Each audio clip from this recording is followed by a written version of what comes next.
Hi guys, a very good day to all of y'all. This is Prasannata Mehtani from Easy Learning Classes, Bandra West, your very own Prasannata to get into your life. Happiness and Prasannata as always.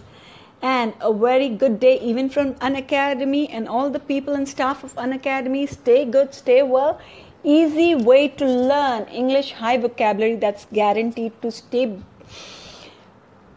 Today's vocabulary words that will be covered in today's session are acknowledge, vain, irascible, explicit, venting out, disdain, strain, cacophony, catalyst, ego, nonchalance, inane, drudge, sluggish, vanish, banished, famished, workaholic junkie, tarnished, gory, ghastly, garish.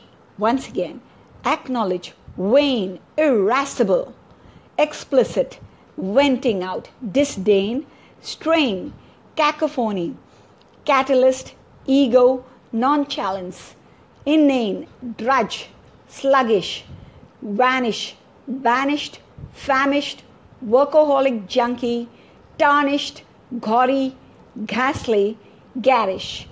Let me explain now. Acknowledge, स्वीकार करना, मानना, and ये एक पावती भी होती है, slip भी हम जिसके कहते हैं, लेकिन इस पर्टिकुलर लहजे में मैंने उसे एक्नॉलेज मतलब स्वीकार करना हुआ. वेन मतलब वेग, यूजलेस, फालतू में. ये भी task, my efforts went in when, तो फालतू में चले गए. ओके. इर्रेसिबल मतलब जब हम इरिटेटेड होते हैं, इर्रेसिबल, वो फ्रस्ट्रेटेड मूड में होते हैं तो उसको इर्रेसिबल कहते हैं. जब झगड़ालू मूड में होते हैं तो इसे इर्रेसिबल. एक्सप्लिसिटली मतलब साफ साफ, स्पष्ट ढंग से, क्लियरली, मुंह पे जो बोलना है बोल दिया. वेंटिंग आउट का मतलब है, देखो हमारे अंदर जो गुस्सा, नफरत, हमारे अंदर अच्छी बातें भी होती है, बुरी बातें भी होती है. अगर मैं कुछ वेंट आउट नहीं करती हूँ, अपने क्लेश को, अपने दुर्व्यवहार को, अपने गुस्से को, अपने आंसुओं को उभारती नहीं हूं, तो उसे वेंट आउट कहते हैं. जैसे खुशी ओवरवेलमिंग होती है, उभर के आप सामने आती है, लेकिन दुख और क्रोध निकालना चाहिए, उसे वेंट आउट करना चाहिए, ये तब आता है वेंटिंग आउट. डिस्डेन का मतलब होता है क्रिटिसिज्म, किसी को बुरा भला कहना, किसी बुरा भला डिस्डेन होता है. कंटेम्प्ट इज डिस्डेन, तिरस्कार करना इज डिस्डेन. स्ट्रेन जो हमारे जिंदगी पे स्ट्रेन डालता है, स्ट्रेन होना, जैसे माय बैक मसल्स है स्ट्रेन्ड, तो जकड़ जाना यानी तकलीफ में होना, उसे कहते हैं स्ट्रेन्ड. कैकोफोनी यानी घमासान, बहुत सारे आवाज एक साथ, कई प्रकार के अलग अलग गंदे सुर में आने वाले आवाज और झुंझलाहट को हम कैकोफोनी कहते हैं. कैटलिस्ट, ये बड़ा ही खूबसूरत शब्द है, ये केमिस्ट्री से उत्पादन हुआ. कैटलिस्ट वो पदार्थ होता है जिसे हमें डालने से एक थर्ड प्रकार की चीज मिलती है. तो हाइड्रोजन और ऑक्सीजन जब दोनों का मिलाप होता है तो पानी आ जाता है. तो दो प्रकार की जब चीजें मिलती हैं, या कोई एक पदार्थ उसके अंदर मिलने से रंग चेंज हो जाता है कुछ, तो उसे कहते हैं कैटलिस्ट. जो चीज में फेर बदल लाता है उसे कहते हैं कैटलिस्ट. ईगो यानी फॉल्स प्राइड, ईगो यानी अहंकार, अपना अहंकार. नॉन चैलेंज मतलब इनडिफरेंस होना, किसी चीज का फर्क न पड़ना. इनडिफरेंट, तुम्हारी खुशी या तुम्हारे गम से आई एम नॉन चैलेंज, मुझे फर्क नहीं पड़ना, तुम मुझ पर कितना भी चलाओ, आई एम नॉन चैलेंज. तो इनडिफरेंट होने का मतलब है नॉन चैलेंज. इनेन, देखो इनसेन होता है पागल, इनेन होता है फूलिश, और इनेट भी एक बहुत ही क्लोज शब्द है, लेकिन उसका मतलब और ही होता है इनेट, यानी ये मेरे स्वाभाविक गुण हैं. I am innately a quite person, तो ये मैं इनबॉर्न ऐसा ही हुआ हूँ, मैं स्वभाव से ऐसा हूँ. तो ये इन तीनों को जरा संभाल के लीजिएगा दोनों, क्योंकि तीनों सिमिलर साउंड होते हैं. ड्रज, देखो ड्रजरी यानी दुख दर्द. अभी ड्रज यानी बहुत ही परिश्रम का काम, जब हम बहुत ज्यादा काम करते हैं. स्लगिश यानी धीरे धीरे से, स्लोली, लेजी, जिंदगी बहुत स्लगिश तरीके से चल रही है, मतलब धीरे धीरे रुक रुक कर लेजीनेस से। वैनिश मतलब गायब हो जाना, बैनिश्ड मतलब आपको निकाल दिया गया, आपको यहाँ से बैनिश कर दिया गया, देश निकाला हुआ, घर निकाला हुआ, तो उससे बैनिश कहते हैं। फैमिश्ड, ये अभी थोड़ा सिमिलर साउंड है। फैमिश्ड यानी बहुत ज़्यादा भूख लगना, बहुत जैसे हम बोलते हैं ना हिंदी में कुत्तों जैसी भूख लग रही है, तो वो फैमिश्ड होता है। वर्कोहॉलिक जंकी, तो he is a technical junkie, मतलब इसे सारा दिन मशीनें चाहिए। वर्कोहॉलिक जंकी, इसे सारा दिन काम चाहिए, काम में डूबा हुआ, काम का मस्त राजा। अभी टार्निश्ड, देखो टार्निश होना यानी बर्निश्ड होना यानी पॉलिश होना, लेकिन टार्निश होना मतलब छवि पे दाग लग जाना। टार्निश होना यानी स्टेन्ड हो जाना, यानी दाग लग जाना। घौरी, घौरी यानी बहुत ही भयानक, रक्त से भरा हुआ या तो बहुत ही दुखदायक, Ghauri.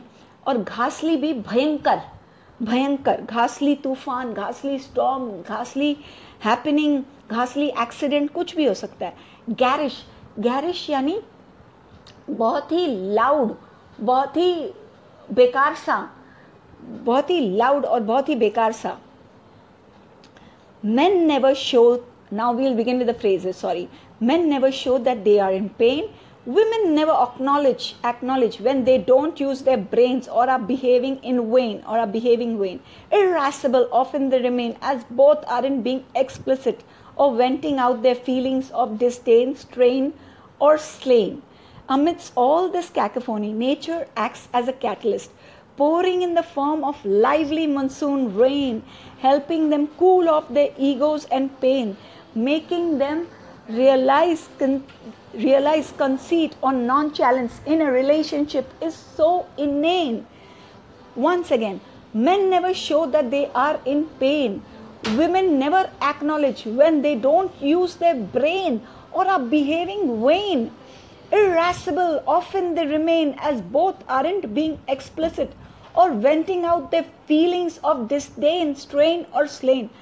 Amidst all this cacophony, nature acts as a catalyst, pouring in the form of lively monsoon rain, helping them cool off their egos and pain, making them realize conceit or nonchalance in a relationship is so inane. अब मुझे समझाने दो, बड़े खूबसूरत विचार हैं, आप भी जरा ध्यान से सुनिए। Men never show their pain, मर्द को दर्द नहीं होता, तो मर्द कभी अपना दर्द दिखाते नहीं, ऐसा नहीं होता नहीं है। Women never acknowledge, औरत कितनी भी मूर्खता कर ले वो कभी मानेगी नहीं। Acknowledge, तो औरत कभी नहीं मानती कि उसने अपना दिमाग का इस्तेमाल नहीं किया या उन्होंने कुछ फालतू सा कर दिया। Behave vain, तो उसने कुछ काम बिना सोच समझे किया। Irascible, irascible यानी खफा खफा। Often they remain as both aren't being explicit, दोनों दिल की बात खुलकर कर रही नहीं है। Explicit यानी स्पष्ट कहते ही नहीं है, या अपने फीलिंग्स, कौन से फीलिंग ऑफ डिसडेन, कि उन्हें कितनी तकलीफ, उनको कितना तिरस्कार महसूस हुआ है, कितना उन्हें क्षति पहुंची है।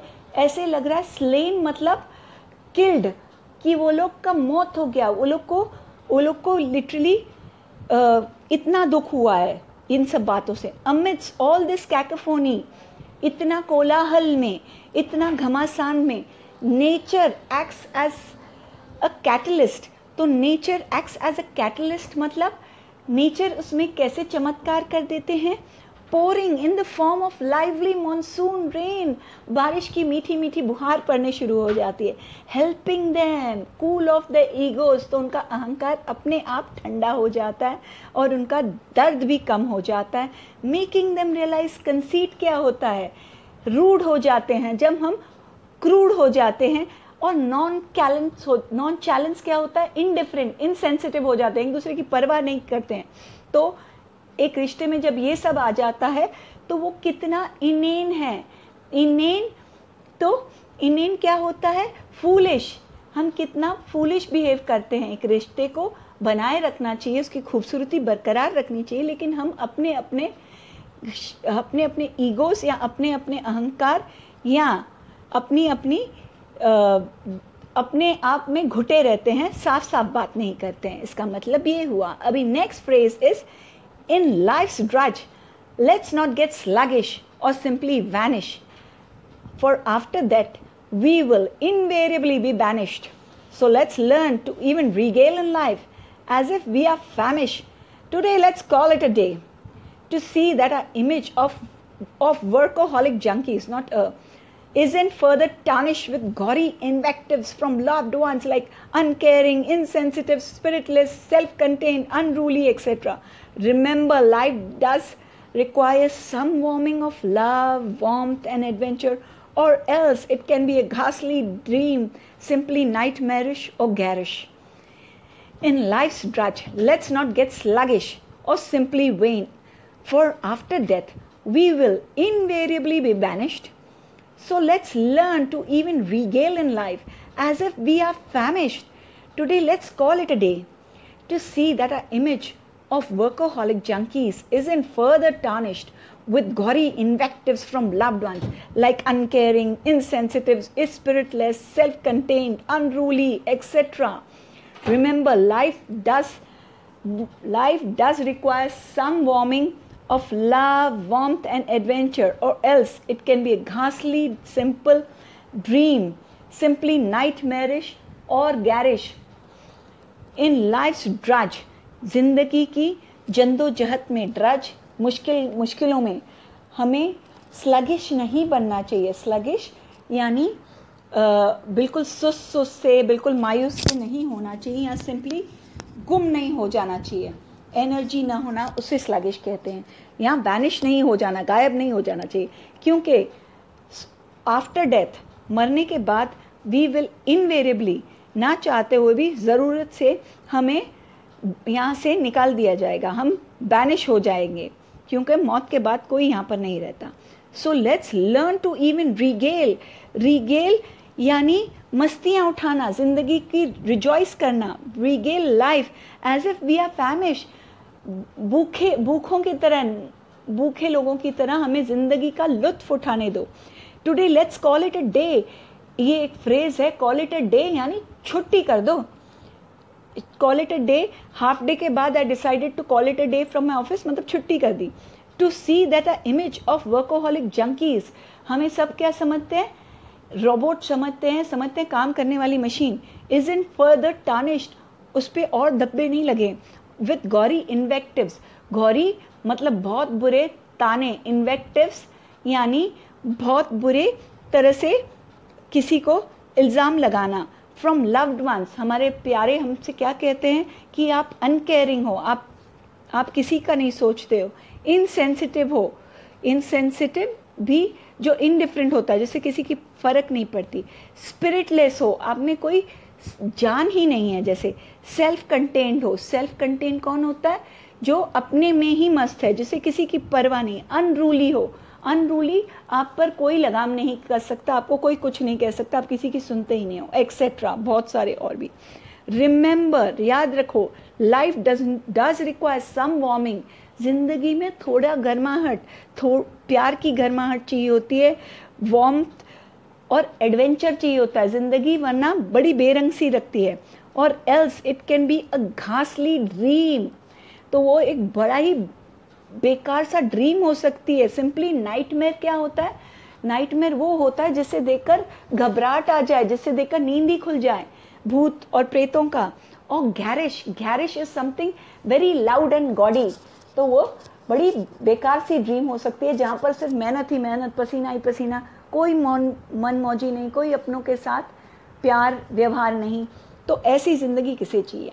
I hope, I know I make a lot of mistakes here and there, like image of a workaholic junkie. Since it's plural, I cannot say a. So while typing, these errors do come into the picture, but I'm extremely sorry and love you all for giving me so much love, so much respect and so much overwhelming response. I am really touched by your love, by your concern and even your feedback. Please, that is like a tonic for me. So keep giving me, because the more you'll shower your love for me, the more I'll feel like putting in my hard work. And even a big thank you from my side to Unacademy for giving me such a lovely audience. This is the best platform that I could have launched myself on, and I thank you all for being so rewarding and so upcoming and coming up in great numbers. Please review, reflect and even pass on these